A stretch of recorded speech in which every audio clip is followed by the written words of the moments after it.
Somewhere right now, someone is walking into a store, picking up a physical DVD off a shelf, reading the back cover, and buying it. With money, in 2025. Somewhere else, someone is ordering a CD online, not vinyl, a CD, the thing your laptop doesn't even have a slot for anymore. And they're not doing it ironically. They're not doing it for the aesthetic. They genuinely want it. And the rest of the internet looks at these people and asks, why? Why would anyone pay for a physical disc when everything is streaming for free, or close to it?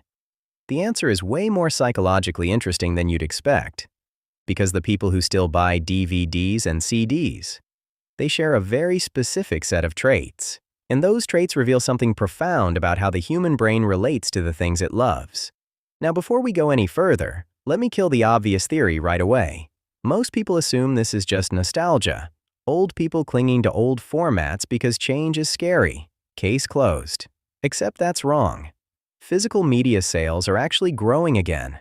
Vinyl has been surging for over a decade. CD sales jumped for the first time in 20 years.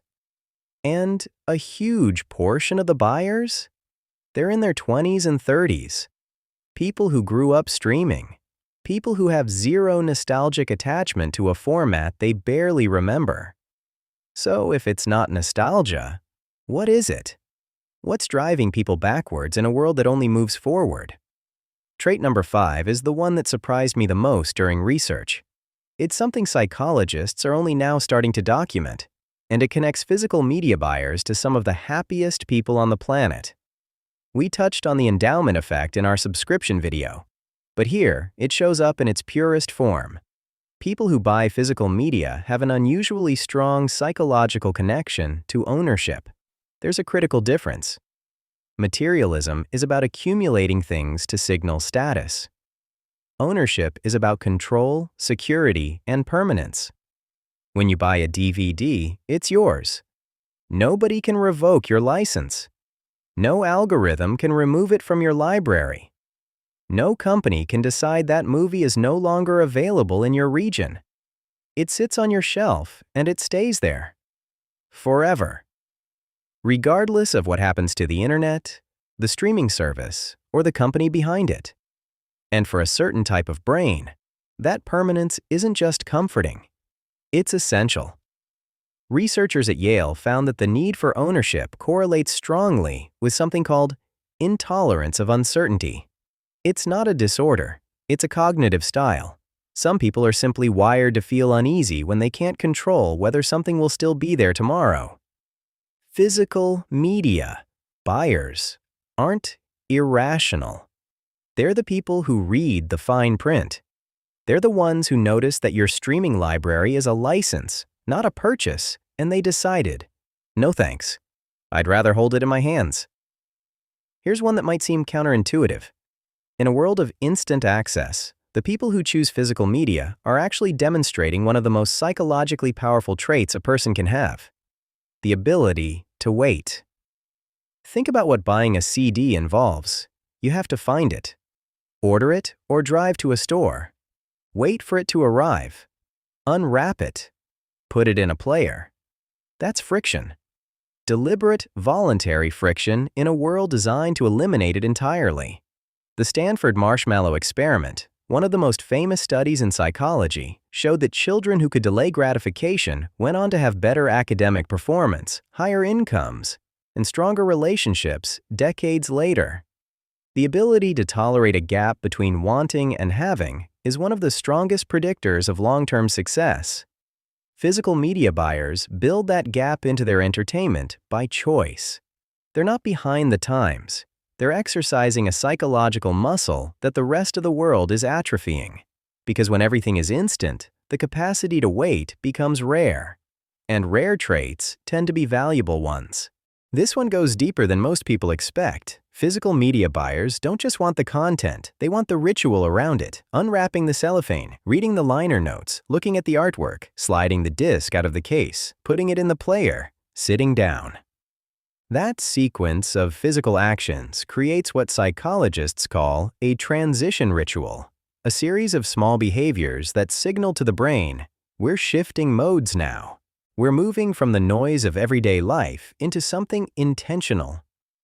This is the same psychology behind why tea ceremonies exist, why athletes have pre-game routines, why some people light a candle before they journal.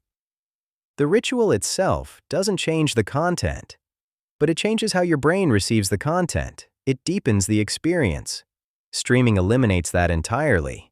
You open an app, you scroll, you tap, it plays. There's no transition, no signal, no separation between the noise and the experience. It's just more input, in an endless feed of more input. People who buy physical media aren't resisting technology. They're protecting a psychological space that technology is slowly erasing, and most of them couldn't articulate it that way.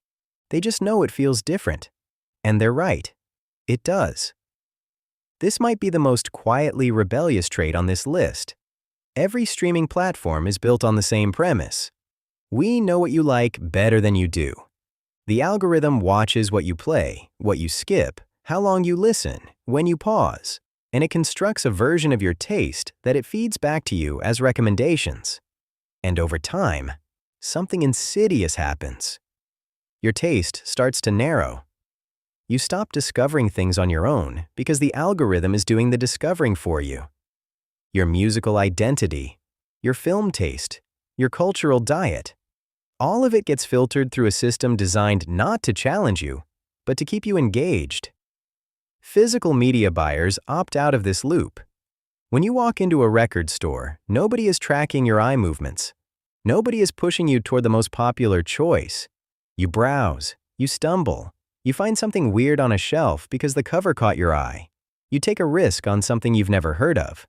Psychologists call this autonomous exploration, the act of discovering based on your own curiosity rather than external curation.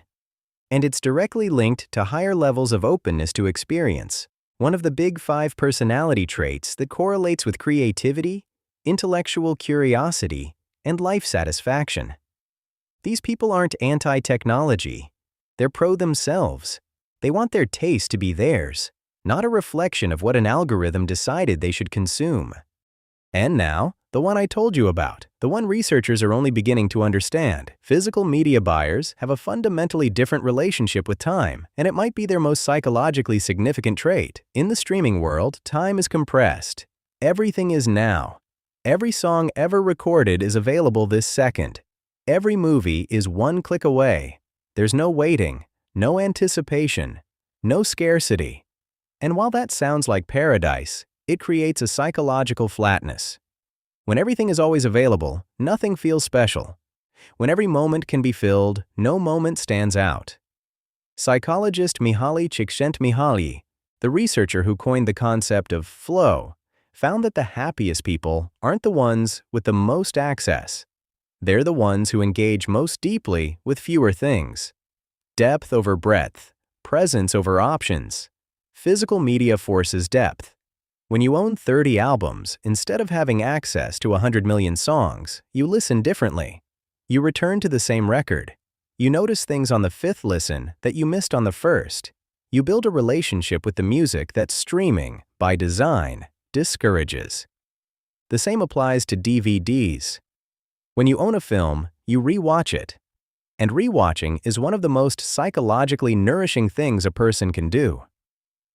Research from Crystal Russell at the University of Arizona found that reconsumption creates a sense of emotional continuity, a thread that connects your present self to your past self. It's not repetition, it's reinforcement of who you are, of what matters to you. Physical media buyers aren't stuck in the past. They're practicing something the rest of us are starving for, the ability to be present with something long enough to actually feel it. So the next time someone tells you they still buy DVDs or CDs, don't laugh, don't pity them, and definitely don't assume they're stuck in the past, because what they're actually doing is exercising ownership in a world that's eliminating it, practicing patience in a world addicted to speed, protecting ritual in a world drowning in noise, resisting algorithmic control, and building a relationship with time that most of us have forgotten how to have. That's not backward. That's radical. Tell me in the comments, do you still buy physical media? Or did this video make you reconsider? And if you enjoyed this, check out our video on why you hate monthly subscriptions, because it connects directly to what we talked about today. Subscribe so you don't miss the next one. See you in the next one.